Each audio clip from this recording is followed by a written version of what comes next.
7TV amati nañu mbégte ànd ak yéen ci seen entretien du jour ay comme invité Mamour Cissé di ki nga xamante ni moom moo di président PSD jant bi ngi waxtaan ak moom ci li nga xamante ni moom moo di tolluwaayu réew mi grand un plaisir de vous recevoir sur ce plateau maa ngi lay nuyu te di la bàyyi nga nuyoo. Un réel plaisir. Vraiment, je voyais de loin un peu Sénégal 7. Mais je suis agréablement surpris. baal ma pousse tuuti micro bi ci yow. Man, je suis agréablement surpris. Déjà par rapport à la qualité, j'ai écouté tout à l'heure une de vos émissions. Merci. Mais ensuite la qualité de vos images. Merci. Je suis très enchanté. Merci beaucoup kontaan nañu lool ci yooyu les compliments yooyu les seede ñu ngi la ci gërëm bu baax a baax alors fi ma bëgg ñu dooree ko suñu waxtaan mooy d'abord waa PSD jant bi gars yi nee nañ nag gëj nañ leen dégg ci lan ngeen nekk. Ben oui, je comprends. Depuis Covid bi, ça a perturbé plus d'un. Même au niveau de nos instances régulières, pour nous tenir, c'était tout un problème. HLM ba suñu siège ba foofu bi yooyu amee il y a eu un problème. Pour réunir les gens, c'est tout un problème. D'autre part ci diggante bi il y a eu des événements et pas des moindres qui ont abouti à, comme tout le monde le constate aujourd'hui. Comment a pu faire d'ailleurs Pastef pour aller seul à des élections législatives, mais les gens croyaient dur comme fer que tey fi ñu toll aucun parti politique ne peut gagner des élections. C'était uniquement des coalitions. Lan moo ko dugal suñu bopp ba ñëpp nekkoon ci dynamique boobu. Mais donte am nañu ñoom fal nañu seen président aux législatives ils ont eu le courage d'aller seuls et bizarrement les Sénégalais ont été très conséquents là-dessus. Moralité, tout le monde est en train de se remettre en question pour dire mais léegi quelle est la pertinence effectivement de penser dans ta tête que pour dem élection il faut ngeen nekk en coalition.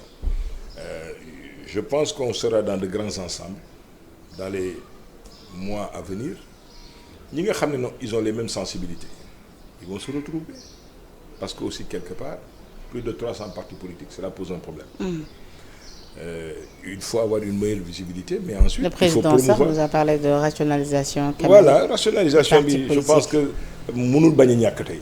ci contexte boobu donc il y aura des partis qui seront obligés de se réajuster qui vont péricliter d'autres qui vont aller ensemble parce que ñoo bokk sensibilité et noonu la nar a demee quoi. Est-ce que tey jii on peut s'attendre à ce que PSD jant bi allié wu ak Pastef. Allié wu ak Pastef. Je ne pense pas. Pourquoi? On est obligé nous de soutenir et d'accompagner. Moi j'ai voté et j'ai fait voter le PASTEF parce que par rapport à cohérence d'ensemble bi ñu war a am soo falee nit je pense que c'est un minimum que nga jox ko les moyens de sa politique. Il y avait des divergences parce que sur un certain nombre de choses qui sont là man gëwuma panafricanisme boobu par rapport à nos propres intérêts ñu d'abord en tant que Sénégalais mais ensuite le parti warul am une primauté aujourd'hui par rapport à la patrie. Nous sommes aujourd'hui dans un village planétaire où il y a des choix yoo xam ne on doit les faire sans complexe. Mënuma man yaakaar ne que dans le cadre de notre relation avec la France tout est négatif. Pas du tout. Je décomplexe mes relations avec la France parce que j'ai les mêmes droits que le français en France. Su ma àndoon tey ak sama soxna tey yóbbu ko France mu bëgg a accoucher day accoucher sans problème. Des choses qu'on ne peut pas faire aujourd'hui sur des gens qui ont autant d'avantages au Sénégal. France tey su la neexee nga créer une entreprise je suis un opérateur économique mën naa jënd kër amul na yenn exigence yoo xam ne li ñuy laaj français bi nañ may laaj kon du ma nekk sama diggante ak France c'est un problème.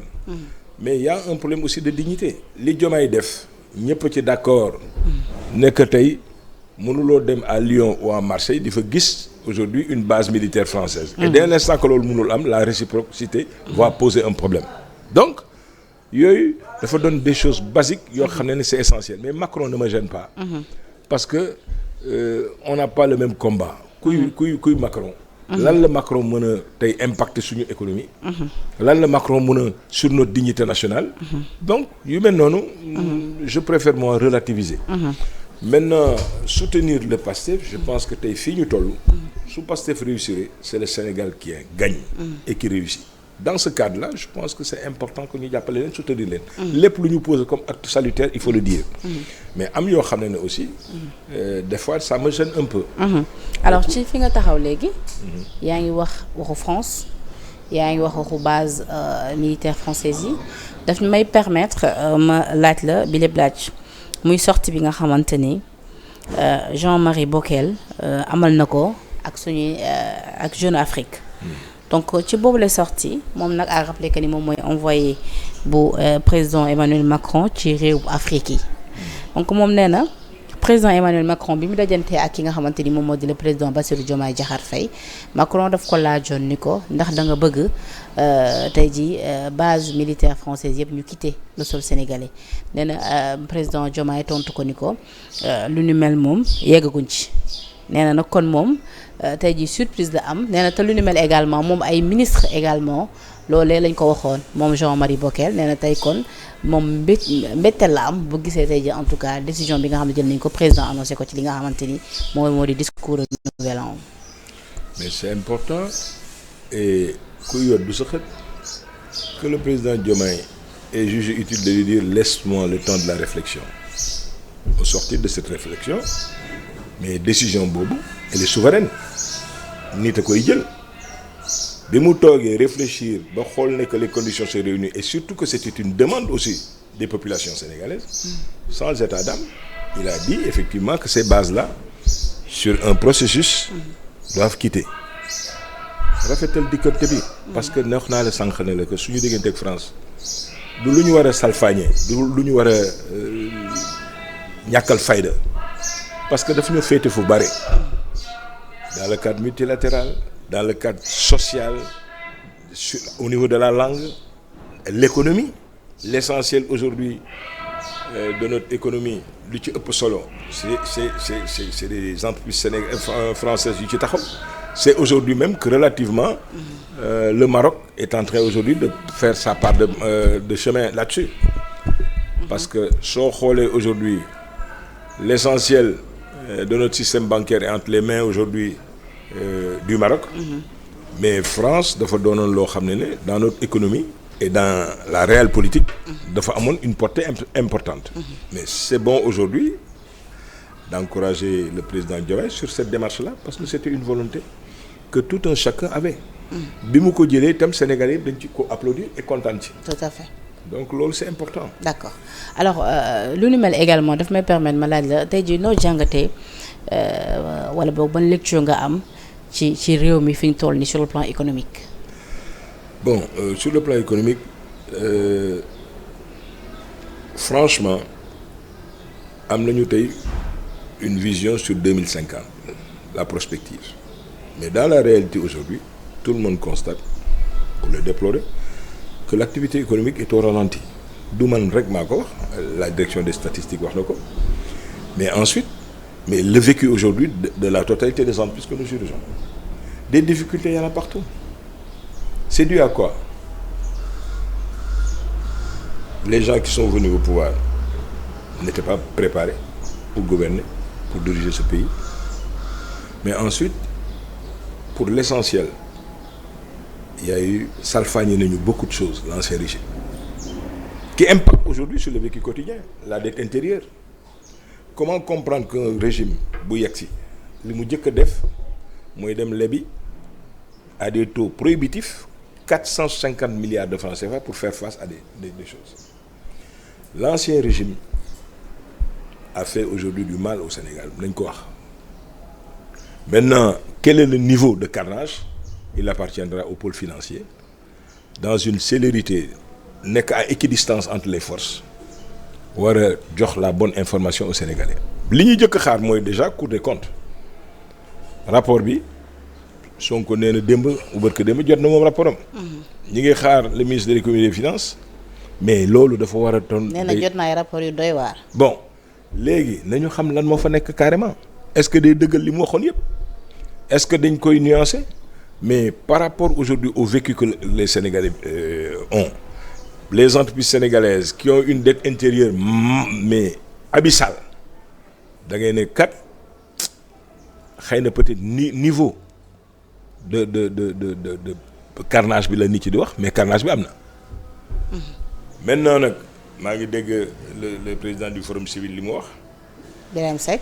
voilà pôle financier bi man de su doon suma sago ñu ànd ak plus de sérénité ci li ñuy def communiquer su ñu waree communiquer mais 1000 milliards on en avait parlé. Ils n'ont pas communiqué sur les 1000 milliards. nee na fu 1000 milliards yi toll. bon ensuite il y a eu d'autres rapports yu ñu jot ci CENTIF nañ ñu wax su dee dañuy communiquer nañu communiquer globalement pour ñu xam mais carnage yi kenn du ko d'accord parce que mënuñu accepter dans un pays. est-ce que loolu dafay rejoindre li nga yàgg wax ni bu ñu traquer rek pour traquer. waaw c'est pas bon traquer pour traquer su yàqul du defar mais on a besoin aujourd'hui aussi c'est une célérité pour que tey au Sénégal mais qu'il y ait une reddition des comptes c'est un minimum. ñi doon auditer démb amul fu ñu jaarul ak Karim Wade ak keneen. tey ils sont audités. mais ñi fi toog aujourd'hui itam ngalla nañu teg yëf yi ci siratal mustaqim parce que suñ ko tegul. mais ëllëg ils seront audités ñoom tam. mais li nga xam ne ñun ñëpp ko bokk yaa xëyti dama koy wax toujours nañ ko teg ci siratal mustaqim donc c'est quelque chose de basique et c'est une exigence démocratique. bokk ne li tax aussi ñu jox leen majorité à l'Assemblée nationale. pour que ñu saytu. pour que ñu auditer ñi nga xam ne dañu nekk en porte-à-faux yëpp. te ñu teg leen ci siratal mustaqim. mais comment comprendre ci Covid bi. maa ngi wax sànq. li mu impacté suñuy parti politique mais suñuy entreprise. moi j'ai une entreprise boo xam ne mais financement personnel la woon. mais on a eu énormément de difficultés parce que dans l'industrie pour mën def industrie il faut que la présence physique de tes ouvriers de tout le monde ci benn lieu pour ñuy liggéeyee. Covid bi impacté na suñuy entreprise yu bari am ci ay difficultés comment comprendre que sacrifice yi Sénégalais yi def yëpp am ay nit yoo xam ne dañu accaparer suñu xaalis bi. def ci lu leen neex.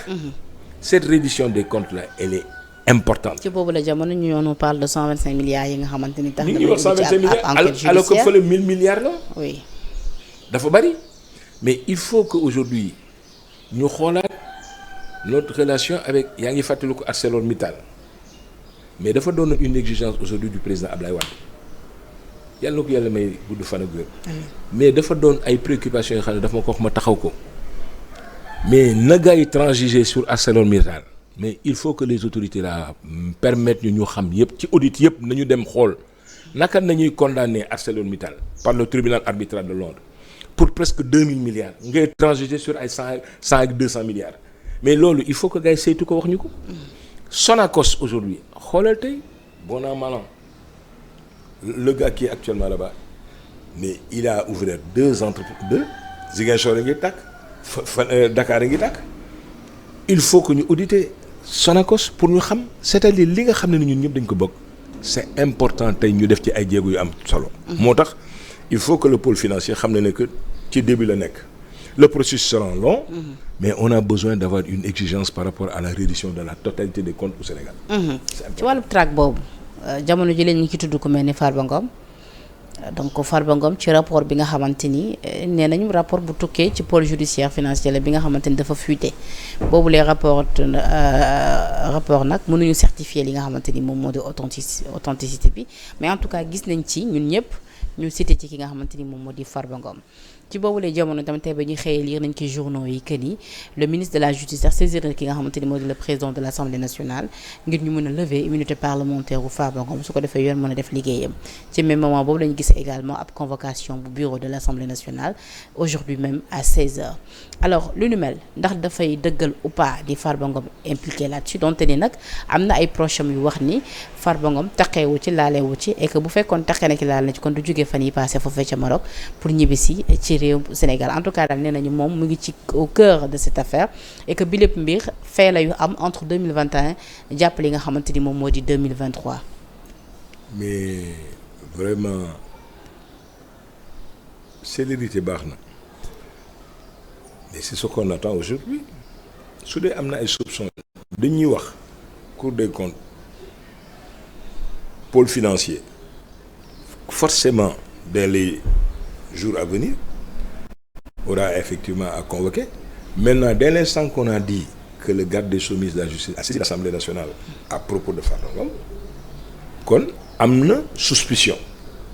Maintenant, dëgg la wala du dëgg en matière de droit il appartiendra au corps constitué de dem jusqu'au bout bu wax ñu lan yan mooy logique yi. Mais pourquoi la fortune de Farba a toujours posé problème chez certains? Mais parce que simplement les gens se rendent compte que c'est subitement que ça a prospéré. Il a fallu l'avènement de Macky Sall au pouvoir, passé, pour que amuloo, tu n'as pas créé d'unité industrielle, tu n'as pas d'entreprise, juddoowaale wuloo ko pour subitement dans le foncier nga mën am ce niveau-là insoupçonné. Mais j'aurais compris tey s'il était à la tête d'une entreprise industrielle nga am sax yenn milliards yi, mais subitement par de l'intermédiation parce que c'est là c'est suspicieux, surtout que ñoom ñoo fi waxoon ne enrichissement illicite dafa am, mais am na des enrichissements sans cause yoo xam ne ça peut poser un problème. Et justement ku mel ni Farba ndax tey ji am ñu bëri ñu xaaroon ne ku mel ni Farba peut-être enrichissement illicite kese lañ ko mën a toppee parce que lu ñu mel lu yomb la ci état. Oui, d'une part lu yomb la ci état. moo tax surprendre sax ñenn ñi d'ailleurs. Mais aujourd'hui xaw ma ndax yaa ngi fàttaliku le président Macky Sall bi muy séddale aéroport bi ñu koy daggate ñuy jox caisse de dépôt et consignation. Il était dit que dafa waroon def benn parc écologique ana parc boobu ça a profité à qui? Il y a des problèmes. On avait dit 16 hectares xaw ma 18 hectares yoo xam ne yow man ak ñëpp suñuy doom suñu biir Dakar dañu fa naroon am benn poumon bu mel ni comme Central Park le week-end nga mën fa dem ak say doom say sët jël fa po nekk ci verdure et cetera. On n'en parle plus. Loolu fan la dugg kan moo ko utiliser. Des fois des exemples basiques mais fii ñuy waxante mais xoolal RTS cube boobu gars yi def foofu nee nañu dugal nañ fa 34 milliards keroog bi ñu ko inauguré ba sànq ba léegi dañ ko tëj wala Pape Alé nga laaj ko 34 milliards de francs CFA ci loo xam ne c'est pas fonctionnel mais xoolal terre bi ñaata avenant nañ ci def sur quelle base. ci lépp loo xam ne ñun ñëpp ko bokk mais il y a des choses franchement mais qui posent énormément de problèmes c'est-à-dire naka la ko nit mën a sax xalaatee di ko jëf sur le cas de Farba Ngom yàlla buñ ko liñ koy reprocher nekk dëgg su dee li ñu koy reprocher dëgg la mais il faudra qu'il rende compte en toute bonne foi mais li ñu xam ne dañ ko bokk. Mais l'indigence est aujourd'hui la chose la mieux partagée dans les hôpitaux soo amul xaalis du ñu jël sa malade du ñu la faj ay difficultés majeures la dëkk bi tey ñëpp a ngi koy ressentir. Est-ce que tey yaakaar nga ne tey rafet na image bi ñuy joxe tey ci Jakarta man dans une capitale. Et on compte organiser des Jeux olympiques ak lii. Il y a une chose l'État a l'obligation aujourd'hui d'insérer ces jeunes-là. andil leen protection parce que. la ñu mënul comprendre tey mooy xale yi mënoon nañ ne dañuy dem Barça wala Barsax le fait que defuñu ko c'est une excellente chose mais dès l'instant que defuñu ko te on a signé des conventions avec l'Espagne avec des pays Union européenne pour jàppale xale yooyu ana fond yooyu j'espère que ñële lekkuñu lépp suñu lekkul yëpp mais nañu insérer gossi mais seen vocation warul nekk rek Jakarta. mais ñële aussi tamit ñu ngi leen di tuumal tamit di leen joxeñ baaraamu tuumal ne ñi fi nekk ci fayantoo la ñu nekk et que lu ñu mel c'est purement politique est-ce que lu ñu mel également mën nañ ko am ne ci actualité Farba bi. bon xam nga man dina ma jaaxal ku set waroo am looy tiit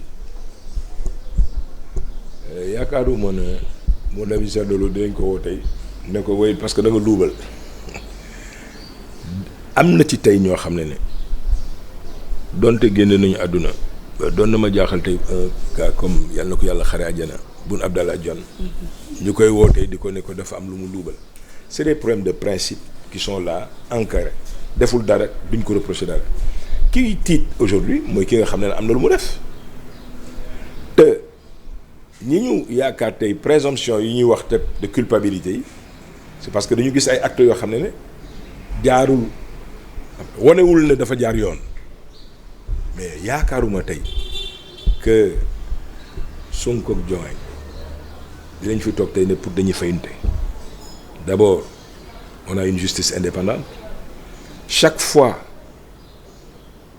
que ñu war a taxaw ñoom dañu taxaw ni ñu war a taxawee donte lu nekk teg nañ ko seen der mais chaque fois qu'ils ont eu à prendre leurs responsabilités ils l'ont pris pleinement et entièrement je crois moi à la force et à l'efficacité de notre justice qui n'acceptera jamais d'être dans un jeu politique maintenant nag il faut qu'on reconnaisse une chose le garde des Sceaux ministre de la justice le procureur de la République dépend de lui mais procureur bi donte mi ngi dépendre de lui du ko defloo n'importe quoi parce que ki fa nekk tey nekk à la tête aujourd'hui du ministère de la justice Ousmane Diagne fàttalikul jaloorem la tax benn moment ñu génne ko ci loolu yëpp malgré qu'il avait des positions mais parce qu'il a osé chaque fois que de besoin taper sur la table pour dire ne du def lii kon nañu rafet njort par rapport à la justice de notre pays yaakaaruma man une instrumentalisation de la justice parce que mënul prospérer te mënul jëriñ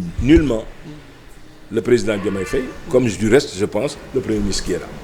Pour certains tey jii erreur de communication gënul rëy ñu jël actualité bi yëpp accès ko sur le cas Farba alors que ni PM annoncé na ay rapports yu nga xamante ne dafa war a génn.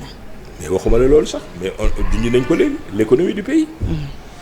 Aujourd'hui quelles sont les mesures idoines yu ñu taxaw aujourd'hui pour dimbali l'entreprise sénégalaise la dette intérieure fan nañ ci tollu kañ nañuy fay dette intérieure bi naka la ñu mën a defee campagne agricole boo xam ne on travaille avec des banques yuy jël des taux de 2 chiffres est-ce que loolu pour dimbali campagne agricole la. dette intérieure bi daf fi léegi 2025 bi ñu nekk Pape Malick Ndour ancien ministre nee na dina dem ba yegg ci 25 millions ak lu teg.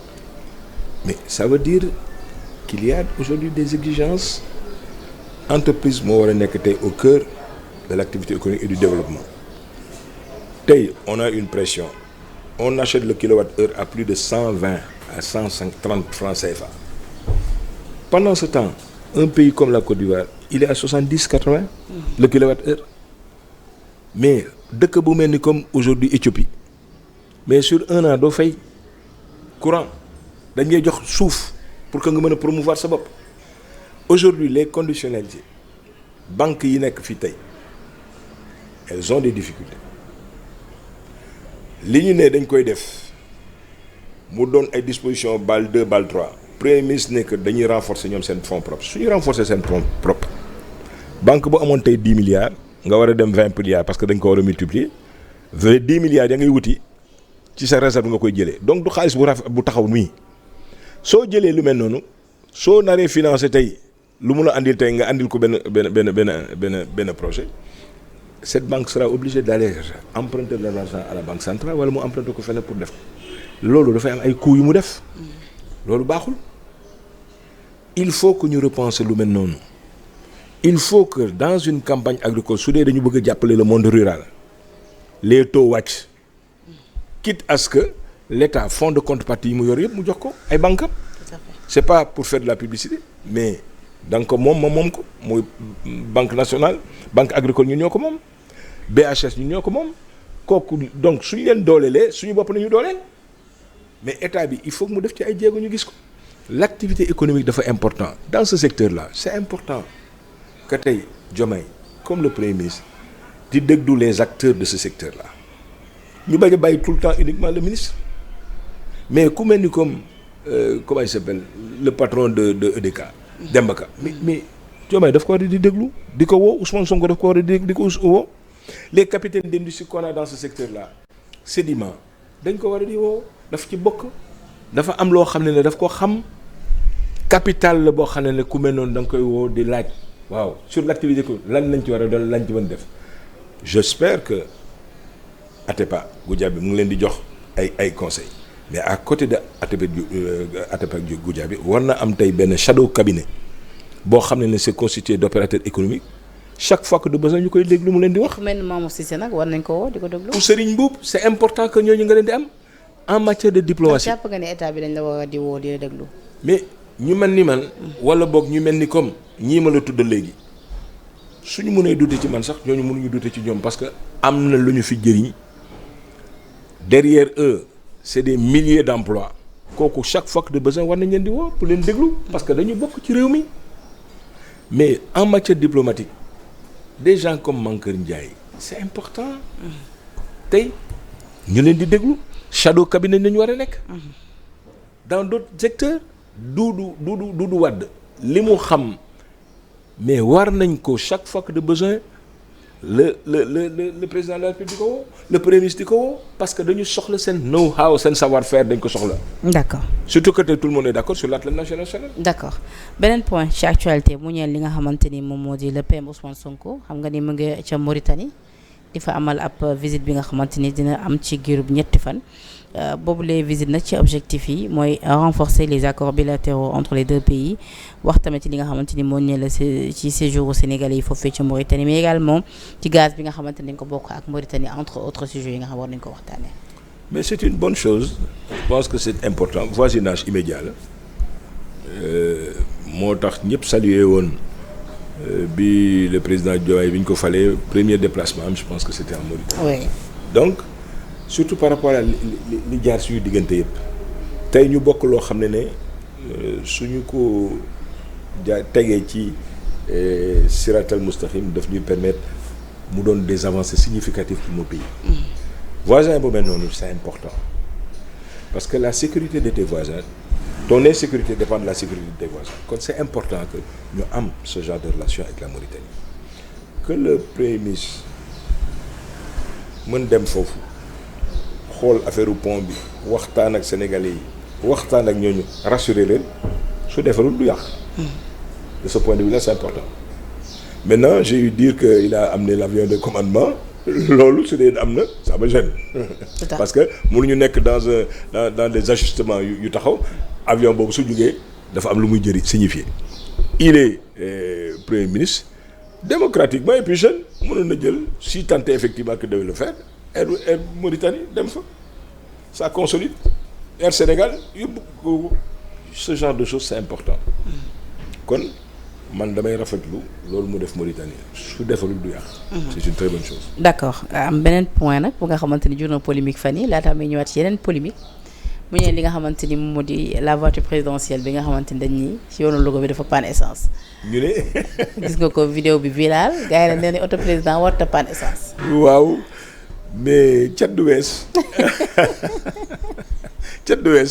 bon il y avait des préalables à prendre je pense que un président de la République suy génn pour ce que j'en sais parce que j'ai été au cœur de la République directeur de cabinet xam naa toute la logistique et tout ce qui va avec kon l'erreur est humaine encore mooy la faute man ci loolu rek laa koy jàppee nañ ci rafet njot dootul amatuñu droit ci loolu d'accord mais erreur dafa am d'accord et sur le plan de la com noo jugé tey jii sortie yi nga xamante ni le PM Ousmane Sonko mi ngi koy def ba ci fan yi mujj ba polémique amee ci nomination wu Awa Bokar la ñu gis ko mu génn pour calmer li nga xamante ni en tout cas ñoom ñoo di ses militants.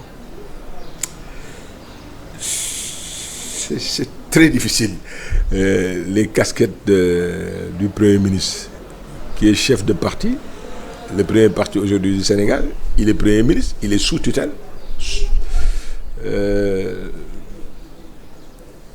sortie yooyu bon heureusement ce que j'en retiens déjà mooy à la différence de l'ancien là qui ñu nommé président du conseil d'administration SNHLM bi au moins il a été très réaliste parce que je pense que il est en train aujourd'hui de durer dans la fonction daf ko doon jàng mi ngi ci biir léegi il se rend compte que un État c'est trop sérieux waxtaan la à l'entame de mes propos léegi que il faut savoir faire la part des choses entre le parti et l'État le Sénégal qui doit primer aujourd'hui sur le parti mënuñu xam naa ne que ni ñu ñëwee au pouvoir la mais aujourd'hui nag il faut qu'il sache raison garder te yàlla moo def tey ne que moom mooy premier ministre du Sénégal te il a d'autres ambitions mënuñu nangu tey un parti politique fut-il le premier parti du Sénégal di dicter sa loi aujourd'hui au président de la République du Sénégal ñun sénégalais citoyens sénégalais lambda yi duñu ko nangu massamala ñi nga xam ne aujourd'hui mais xoolal quelle image on va donner à l'extérieur su dee effectivement tey c'est le parti qui prime sur l'État du Sénégal loolu su yàqul du defar kon kooku c'est important mu wax ko mais de grâce aussi na koy wax dans le cadre des instances de leur parti et aussi kooku c'est une faute que nous faisons nous tous il faut aujourd'hui des écoles de parti. École du parti dafa war a am solo pour que ñuy won aussi nos militants que dès l'instant que tey nekk nga au pouvoir mais da ngay tëddee njaaxaanaay nekk président wu tout le monde mais xoolal tey ku ñu fal ñu ne woy parce que daf leen stigmatiser loolu rafetul. compétence bi fu mu mënti nekk ci àdduna nañ ko fa jëli andi ko pour le Sénégal. Okay. Mais ça c'est important mais bul xalaat ñooñu ma la wax sànq léegi yëpp di wax ne dañu war a nekk ci shadow cabinet wu président de la République ou premier ministre mais ils sont pas forcément de Pastef mais ay sénégalais dañu yoo xam ne émérite prouver dans leur secteur et dans leur domaine loo war a tax ne que tey dañ leen war a montrer en exemple aujourd'hui au Sénégal. Mais waruñu leen di dingat sur autre chose transhumance bi. su dee dafa war a impacter. kenn d'accord ci. am na transhumance boo xam ne mënuñu wax sax nekk transhumance la parce que soutenir jàppale nit ki parce que parti la parce que su réussir Sénégal la mais ki nga xam ne dafa am lu muy reprocher boppam yaakaar ne su demee dugg ci biir Pastef danañu xool kenn dootul xool ci ay mbootam kooku su yàqul du defar. daw laaxuti ji donc ñooñu nga xam ne ils sont dans des situations un peu difficiles parce que audit yaa ngi. am na ñu jàpp ne nag daw laaxu yi dafa bëri de. mais bëri oui. Les gens le constatent mais j'espère que vivement que ce ne soit pas la vérité et Diomaye wax na ko et j'espère que Ousmane Sonko aussi su dee il a des ambitions dans ce pays-là il a intérêt à mettre lépp ci siraatal mustaqim parce que su ko deful ëllëg. Mais ndax déjà du poser problème bu ñu gisee à chaque fois bu polémique amee rek c'est le PM moom en personne moom mooy génn pour calmer ses militants ak aussi il faudrait pas oublier que ni au sein de Pastef am na ay alliés. Am na également comme ni nga ko waxee ni peut-être ñeneen ñu nga xam parce que le président tout le temps ci discours am day rappeler que ni moom il est le président de tous les Sénégalais donc moom tey jii ñëpp la bokk yemale maintenant ci cadre ñëpp la bokk yemale boobu ndax jàppoon tey jii logique la bu ñu gisee ni tey jii Awa Bokar Ly am na les compétences tey jii pour nekk ci Sénégal ñu teg ko fa et que lu ni mel warta jur polémique et que à ce rythme là ndax même bu ñu demee ba ci kanam chaque fois que nomination am ndax kon finalement du jur polémique wala ndax ñoom ñiy fale sax duñ dem finalement bay bàyyi xel ci li nga xamante ne en tout cas moom mooy bëgg-bëggu militant yi. mais su yàqul du defar kooku je suis parfaitement d'accord tout le monde est d'accord kenn comprendul mais vraiment li dal Awa Bokar Ly boobu kenn comprendre c'est une Sénégalaise qui a le mérite c'est une bonne sociologue kenn mënul comprendre tey mais ñu stigmatiser ko parce que simplement elle fait pas partie du parti Pastef. Ça c'est anachronique moom lay wax la que c'est des images yoo xam ne li muy renvoyer baaxul.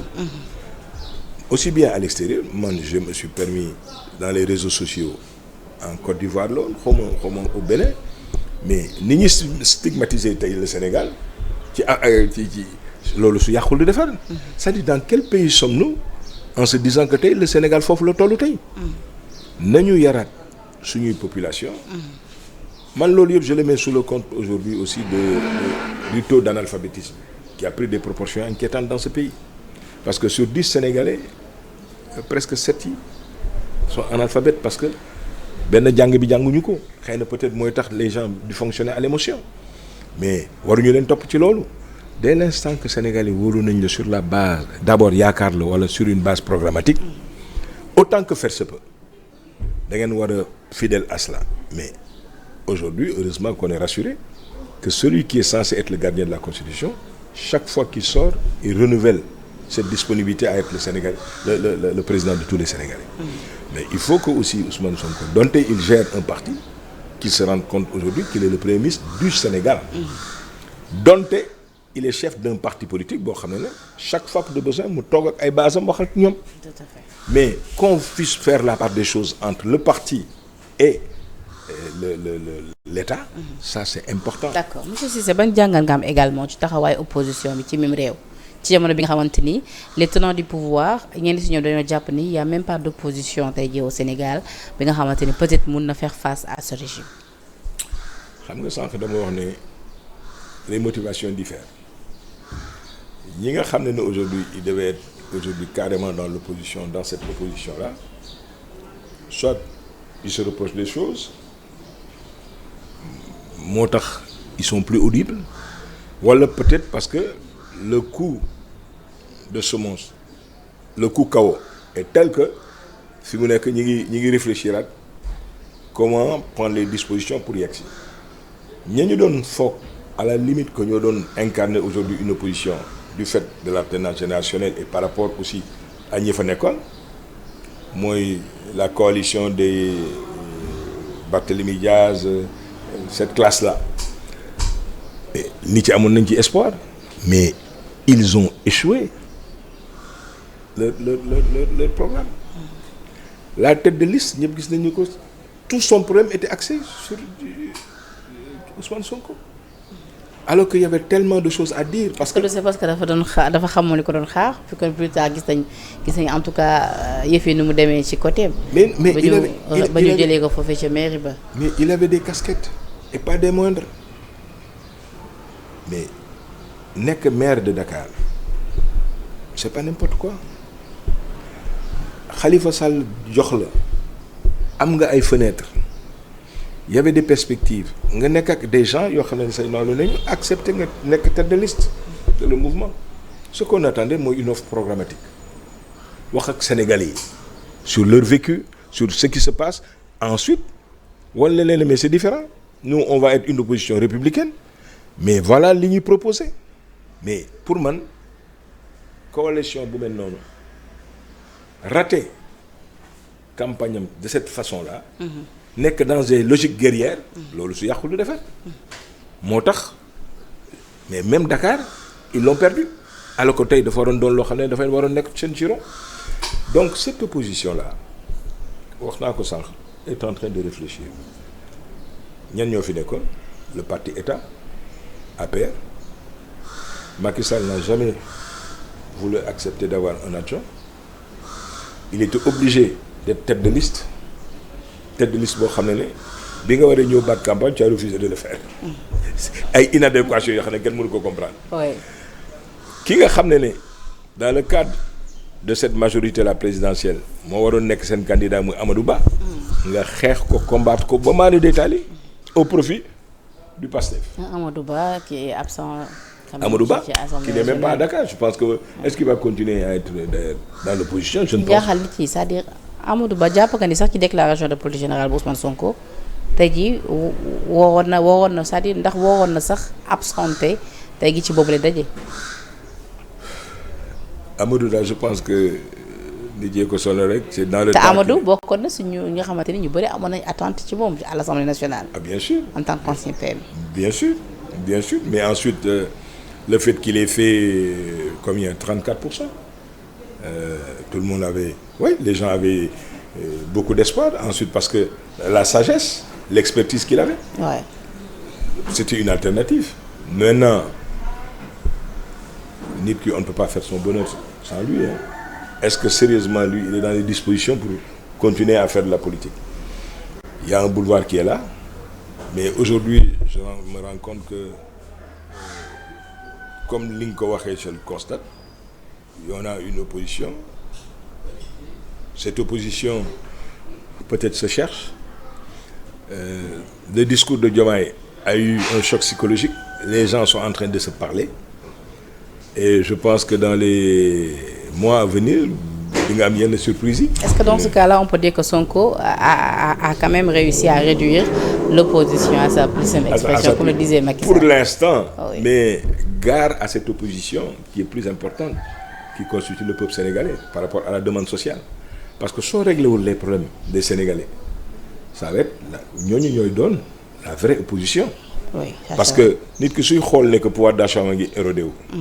la mu mënatu ko ceeb baa ngi nii di grimper. de façon très vertigineuse. diwlin beeg suukar bi. mais loolu su continuer mais ñooñu dañuy toog jàkkaarloog yow. te ñooñu ñoo ëpp le peuple de Pastef ñoo ëpp opposition bi parce que ñooy ñi la voté loon ci base u yaakaar bi ñu am. moo tax li ma leen di demander aujourd'hui le temps de la sérénité est pour travailler. Premier ministre na nekk ci logique boobu ci noonu nañuy saluer li mu def barke démb Mauritanie et cetera na dellu si panafricanisme bi c'est une bonne chose waaye nag tey encore une fois on le dit on le redit suñu nawle day dans cet environnement là c'est la Côte d'Ivoire c'est pas le Mali qui connaît aujourd'hui des difficultés c'est pas le Burkina Faso c'est pas la Guinée et même si aujourd'hui beaucoup d'entreprises sont en train de venir là-bas am nañu tey ci raay yi gis nga li ñu soxla pour defar raay Guinée Conakry mi ngi ci def ay jéego yoo xam ne ëllëg su pare ñun tey pour régler le problème du rail au Sénégal on sera obligé d'aller chez eux pour acheter la totalité de ce que nous voulons. Malgré les difficultés aujourd'hui du Mali su dee gouvernement bi jóge na fi parce que am nañu ñoom de l'or ak certaines matières premières beaucoup de gens sont là. Ils ont pris c'est même pas en otage. Ils ont pris au Mali ci benn zone aurifère. Presque 2 tonnes d'or ci Canadiens yi mais Canadiens yi ba léegi waxuñu ne que dañuy dem seen yoon. Parce que xam nañu intérêt yi ñu am foofu bëgguñu ko perdre kon il faut que aujourd'hui ce gouvernement là puisse être dans la sérénité. Parce que le temps du travail est venu. Temps où politique su jotee ñu def ko. mais guddi yi ñu toll. c'est le temps de l'économie. C'est le temps de l'État. nañu tal état bi nañu tal éducation bi. parce que dafay sooxee. SAES ñëpp dégg nañ leen. oui.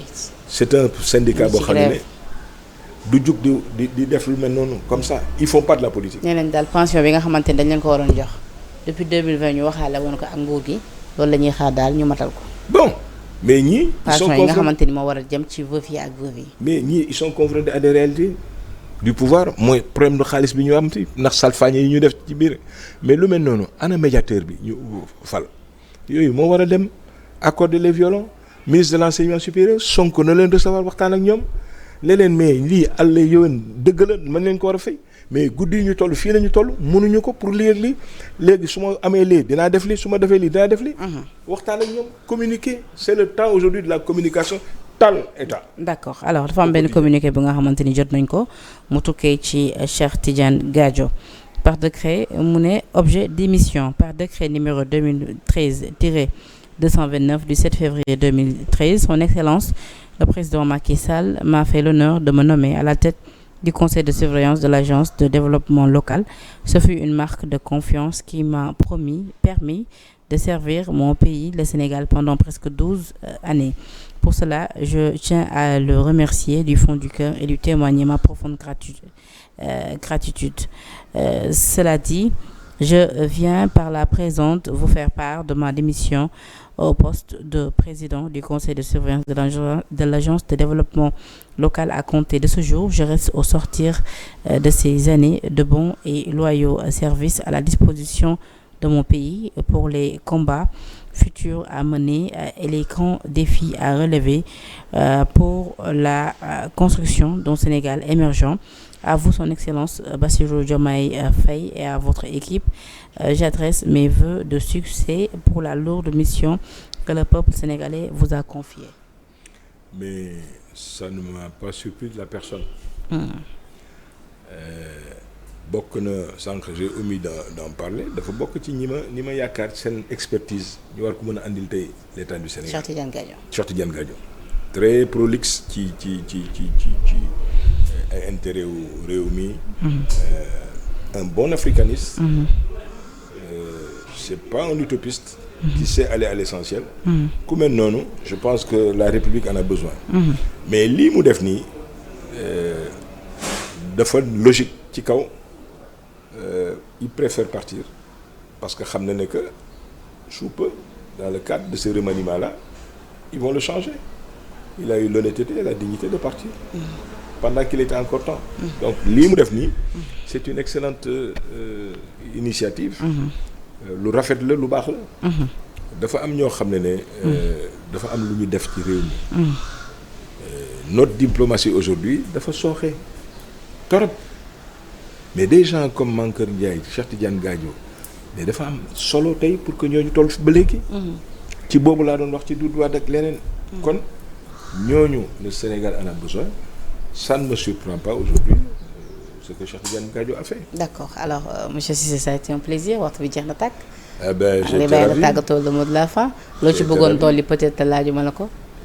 Mais demander rek à l'État du Sénégal.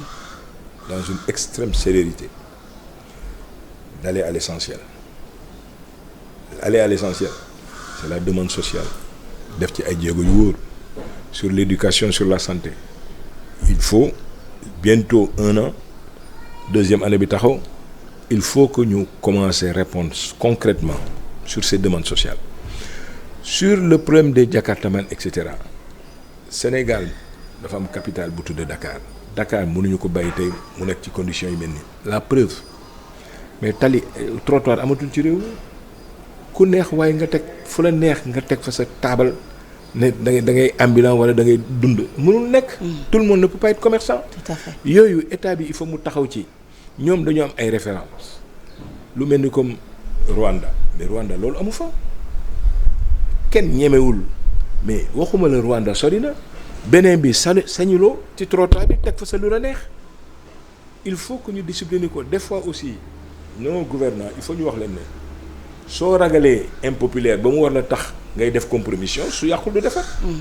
dafa am yoo xam ne dañ koy xaar ci ñoom. Sur l'économie nañ ci def ay jéego la dette intérieure nañ ci taxaw une campagne agricole boo xam ne c'est des taux à 2 chiffres su yàqul du defar. Il faut que le ministre de l'agriculture waxtaan ak le ministre des finances gars yi trouver les moyens de pouvoir aujourd'hui dans l'agriculture teg fi ay taux yoo xam ne 1 chiffre la mën doon suñu ko deful Sénégal day métti mais taux de croissance yi ñu xaar duñ ko mën a am. Mamour Cissé président bu PSD jant bi tey yaa nekkoon suñu gan ci li nga xamante ni moom moo di suñu entretien du jour ça a été un plaisir de le remercier bu baax a baax si aussi bi nga woy si invitation bu Sénégal 7 TV di remercier également la régie tuuti ak it ki nga xamante ni moo di Babacar ñoo nekkoon ci machine bi la rédaction de Sénégal 7 yéen ñi nga xamante ni saa su ne yéen a safoo suñu ay programme di leen jox dig daje incha allah ci yeneen di plateau jërë ngeen jëf.